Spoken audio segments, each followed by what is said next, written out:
Suasana haru terjadi saat korban penculikan bertemu orang tuanya di Rumah Sakit Polri Jakarta.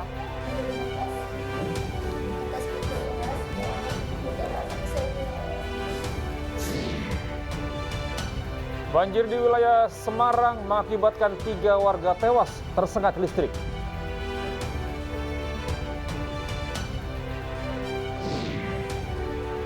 Timnas Indonesia mengalahkan Filipina 2-1 pada partai grup A Piala AFF 2022.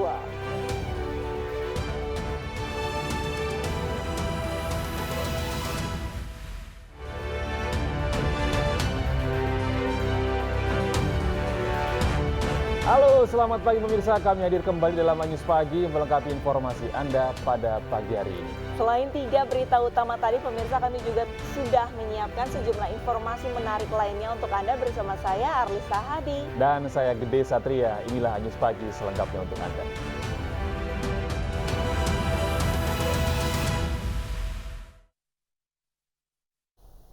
Tim Reserse Kriminal Polres Metro Jakarta Pusat meringkus pelaku penculikan Malika di Pasar Cipadu, Tangerang Selatan, Banten pada Senin malam. Ya, bersyukur sekali ya ini pelaku ditangkap saat memulung serta membawa Malika.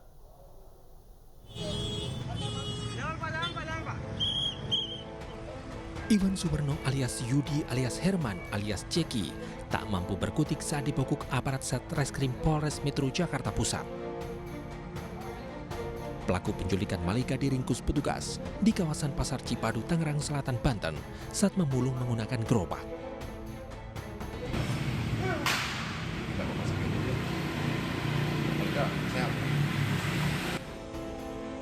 Bersama pelaku, polisi juga menemukan Malika, korban penculikan yang hampir 1 bulan dibawa kabur pelaku. Meski telah tertangkap membawa korban, namun pelaku membantah menculik korban dengan alasan tersasar. Residivis kasus pencabulan yang pernah dihukum 7 tahun penjara ini juga berdalih dirinya membawa kabur Malika karena diperintah seseorang bernama Heri yang baru dikenalnya di jalan. Hah? Terus kalau nggak nyulik apa? Saya mau pulang ke Arab. Hah? Pulang nyasar.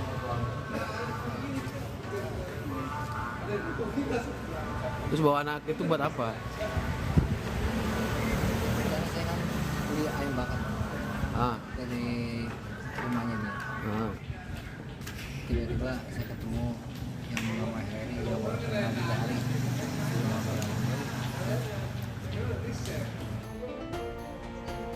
Untuk pemeriksaan lebih lanjut, pelaku beserta korban dibawa petugas ke Polres Metro Jakarta Pusat. Dari Tangerang Selatan, Banten, Rani Sanjaya, iNews melaporkan.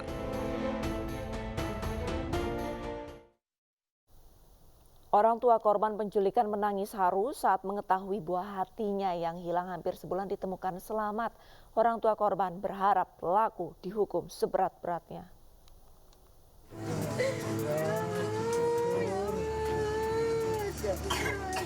Tangis haru orang tua Malika yang menjadi korban penculikan tak terbendung saat mengetahui anaknya ditemukan selamat di Pasar Cipadu, Tangerang Selatan, Banten. Keduanya melakukan sujud syukur atas ditemukannya Malika oleh polisi. Orang tua korban berharap anak perempuan mereka yang baru berusia 6 tahun dalam kondisi selamat dan tidak kurang suatu apapun. Mereka meminta agar pelaku dihukum seberat-beratnya. Aku berucap syukur padamu ya Allah. Aku berterima kasih banyak kepada semua orang yang mau membantu aku ya Allah. Aku ucapkan semua terima kasih. Mudah-mudahan diberikan kesehatan selalu, dilimpahkan rezekinya bagi yang membantu keluarga saya ya Allah. Sebelumnya Malika, anak berusia 6 tahun, hilang usai diculik hampir 1 bulan. Pelaku penculikan Iwan Sumarno berusia 42 tahun, merupakan warga Kampung Malaka, Cilincing, Jakarta. Iwan Sumarno alias Ceki merupakan mantan narapidana kasus pencabulan anak di bawah umur pada tahun 2014. Pelaku pernah dihukum selama 7 tahun dan bebas dari penjara pada tahun 2021. Identitas terduga pelaku terungkap berdasarkan informasi adanya kesamaan fisik dengan pelaku penggelapan sepeda motor di RW 5 Kelurahan Pademangan yang diamankan warga beberapa waktu yang lalu. Penculikan terjadi pada 7 Desember 2022. Korban dan pelaku memang sudah saling mengenal hingga membuat korban tidak melawan. Kepada kedua orang tua korban, pelaku yang bekerja sebagai manusia gerobak mengajak korban dengan alasan ingin membelikan ayam goreng. Namun korban justru dibawa kabur pelaku. Dari Jakarta, Tim Liputan iNews melaporkan. Ya pemirsa, suasana haru terjadi di Rumah Sakit Polri Kramat Jati, Jakarta Timur saat pertama kali Malika kembali ke pangkuan orang tuanya pada Selasa dini hari tadi.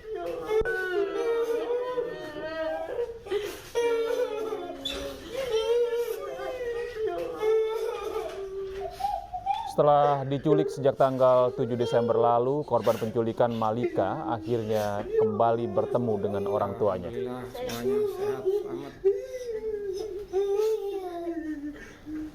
Orang tua Malika terus bersyukur dan berterima kasih kepada petugas yang telah berhasil menemukan buah hatinya.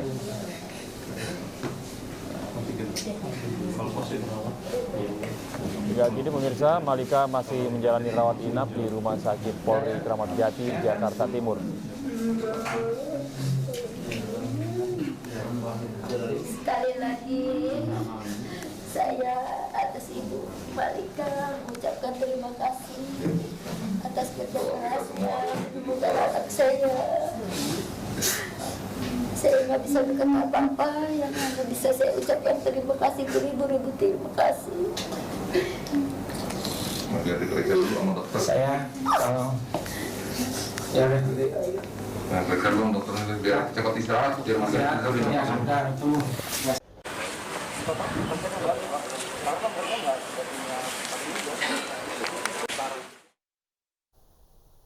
Kita ke informasi selanjutnya pemirsa, kebakaran hebat menghanguskan 5 rumah panggung di Kabupaten Wajo, Sulawesi Selatan. Tidak ada korban jiwa dalam insiden ini, namun kerugian mencapai miliaran rupiah. Anggota dulu hubungi pemadam. Kebakaran di Limbangan. Anggota hubungi pemadam dulu, minta tolong. Sudah. Api berkobar hanguskan 5 rumah panggung milik warga dalam sekejap di Kabupaten Wajo, Sulawesi Selatan pada Minggu malam. Satu petugas damkar Wajo nyaris tewas kesetrum dan berhasil diselamatkan oleh petugas lainnya bersama warga. Api sendiri berhasil dipadamkan dan tidak menyebar rumah warga lainnya setelah petugas damkar bersama warga padamkan api. Kami memerintahkan anggota untuk segera ini. Jadi posko itu mengirim menggunakan armada, kemudian ditambah 1 unit dari sepak bola untuk membantu memadamkan api.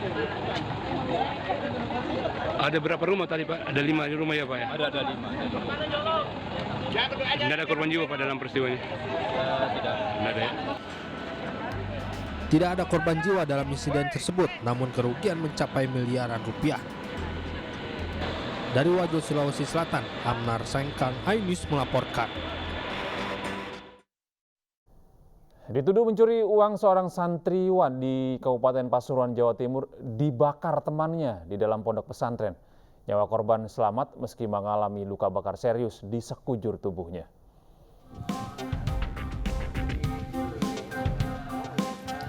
Seorang santriawan di Kabupaten Pasuruan, Jawa Timur dibakar temannya sesama santri. Aksi penganiayaan terjadi di dalam pondok pesantren. Diduga pembakaran ini dilatar belakangi kekesalan pelaku terhadap korban yang mencuri uang salah satu santri. Pelaku sebagai senior korban membakar korban dengan korek api setelah sebelumnya pelaku menyiram bensin ke arah korban. Dalam hitungan menit, api yang menjalar di tubuh korban berhasil dipadamkan dan korban langsung dibawa ke RSUD Sidoarjo. Akibat kejadian ini, korban mengalami luka bakar di sekujur tubuhnya. Namun pengurus pesantren menjelaskan bahwa perbuatan yang dilakukan pelaku pada korban tidak ada unsur kesengajaan dan dianggap murni kecelakaan. Ini tidak benar. Kejadian ini kami anggap sebagai sebuah kecelakaan. Tidak ada unsur kesengajaan.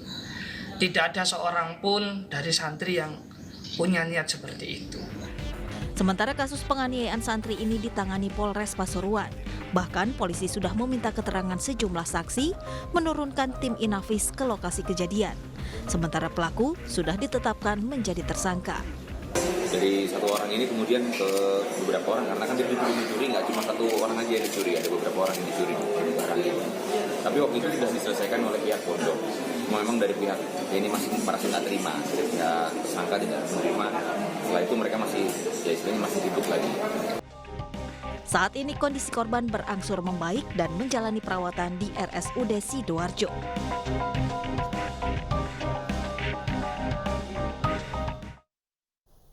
Seorang wanita ditemukan tewas mengenaskan di dalam kamar indekosnya di kawasan Denpasar Selatan, Bali. Korban ditemukan dalam kondisi hampir tanpa busana dengan leher terjerat kabel listrik.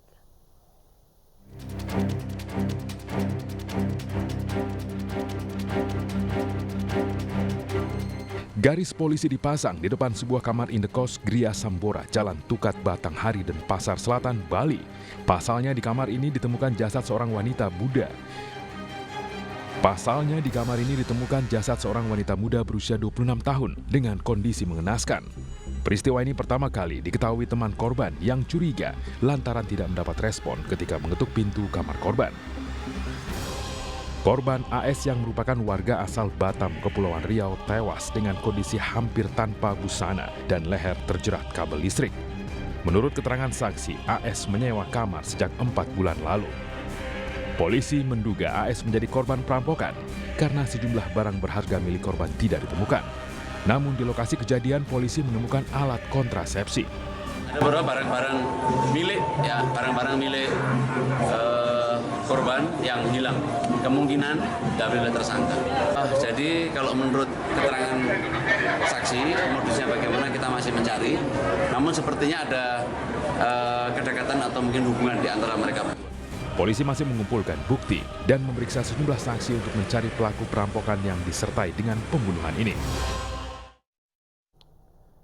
7 tahanan Polres Pasuruan, Jawa Timur melarikan diri lewat ventilasi sel tahanan. Ketujuh tahanan ini kabur saat personil piket yang bertugas sedang tertidur.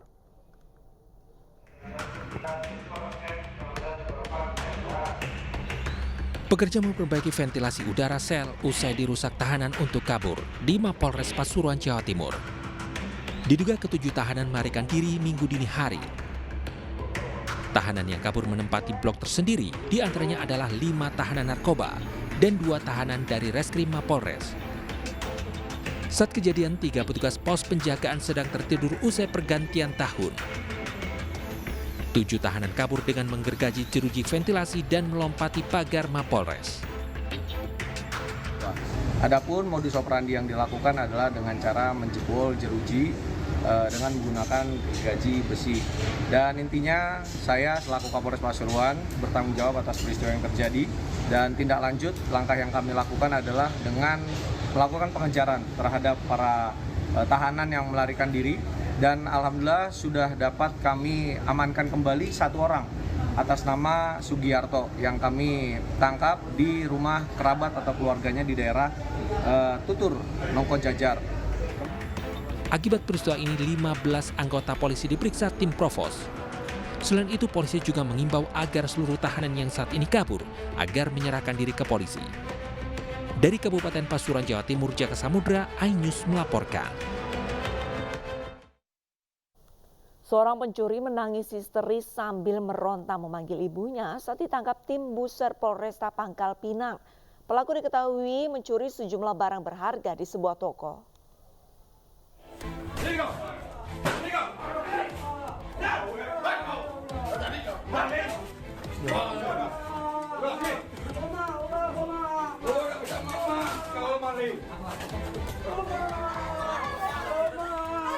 Seorang pelaku pencurian di Pangkal Pinang menangis histeris memanggil ibunya saat diamankan tim Buser Naga Satreskrim Polres Pangkal Pinang. Karena pelaku yang tidak kooperatif saat akan diamankan, polisi terpaksa mendobrak pintu rumahnya. Aksi pelaku terekam kamera CCTV sebuah toko di Jalan Lintas Timur, Pangkal Pinang saat melakukan aksi pencuriannya. Pelaku LN 17 tahun yang ditangkap bersama temannya Teddy Kumbara alias Olek 23 tahun telah beraksi di 4 TKP di Pangkal Pinang, berhasil mengambil sejumlah handphone, tabung gas, kompor gas, kipas angin, dan lainnya. Polisi juga mengamankan 3 motor yang digunakan para pelaku saat beraksi. Hari ini kami berhasil menangkap dan mengamankan pelaku spesialis pencurian dengan pemberatan pembongkaran toko-toko milik korban, dan ada beberapa pencurian HP yang mana pelapor, baik itu korban, sudah banyak melaporkan kepada Satreskrim Polres Pangkal Pinang, sehingga kami melakukan rangkaian penyelidikan. Dan alhamdulillah dari rangkaian penyelidikan kami menemukan 2 alat bukti yang cukup untuk mengarah pada pelaku, dan kami melakukan penangkapan dan berhasil mengamankan barang bukti dari hasil curian dari pelaku ini. Pelaku yang kami amankan ada 2 orang yang saat ini sudah diamankan di Satreskrim guna penyidikan lebih lanjut. Usai ditangkap, polisi lalu menggiring pelaku ke tempat pelaku menjual dan menyembunyikan barang bukti hasil kejahatannya. Pelaku dan barang bukti kini ditahan di Mapolresta Pangkal Pinang. Dari Pangkal Pinang, Bangka Belitung, Haryanto, iNews melaporkan. Kepolisian masih menanti hasil tes DNA dari jasad wanita termutilasi di sebuah kontrakan di Kabupaten Bekasi, Jawa Barat. Dari hasil forensik sementara, korban dimutilasi dengan gergaji mesin.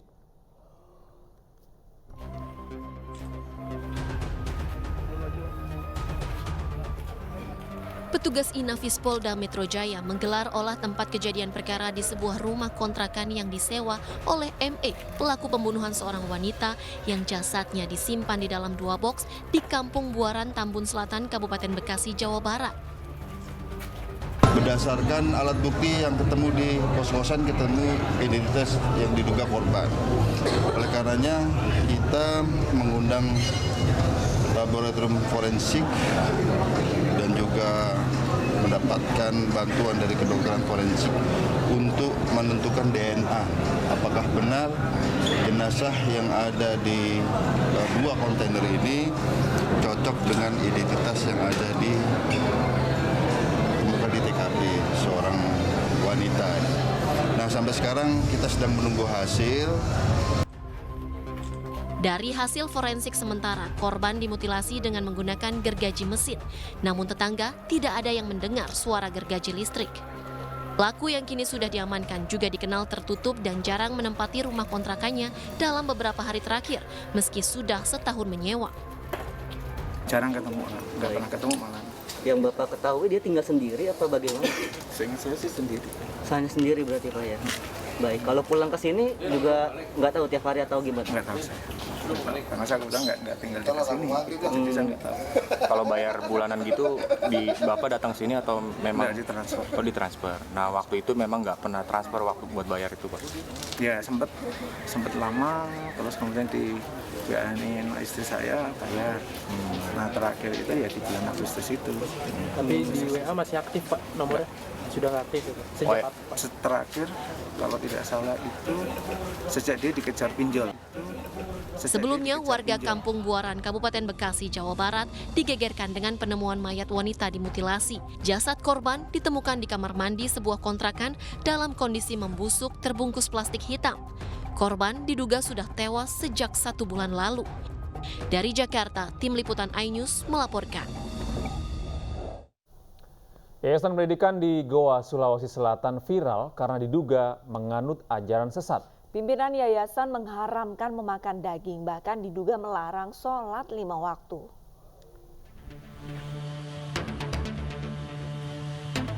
Yayasan yang bergerak di bidang pendidikan setara dengan sekolah menengah pertama di Kampung Buta Ejaya, Goa, Sulawesi Selatan viral karena diduga menganut ajaran sesat. Seluruh siswa berusia remaja yang menjadi pengikut di Yayasan Nur Mutiara Makrifatullah ini diduga tidak dianjurkan untuk melaksanakan sholat 5 waktu. Pimpinan yayasan bahkan melarang siswanya untuk memakan daging, ikan, serta minum susu. Aliran ini telah didirikan sejak tahun 2019 lalu dan dibangun di lahan seluas 1000 meter persegi. Yayasan ini pun memiliki kurang lebih 100 siswa atau pengikut. Namun, pimpinan Yayasan Nur Mutiara Makrifatullah berdalih jika dirinya tidak melarang siswanya untuk melaksanakan sholat 5 waktu.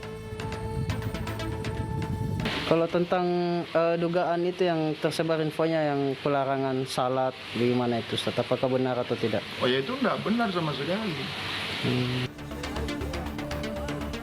Hingga kini pihak MUI Sulsel masih bekerja sama dengan pemerintah setempat dan penegak hukum untuk mendalami kasus ajaran sesat di yayasan. Dari Kabupaten Goa, Sulawesi Selatan, Bukma iNews melaporkan. Beredar video viral ibu hamil yang dievakuasi menyeberangi jembatan putus di Kupang, Nusa Tenggara Timur. Anjus Pagi akan segera kembali.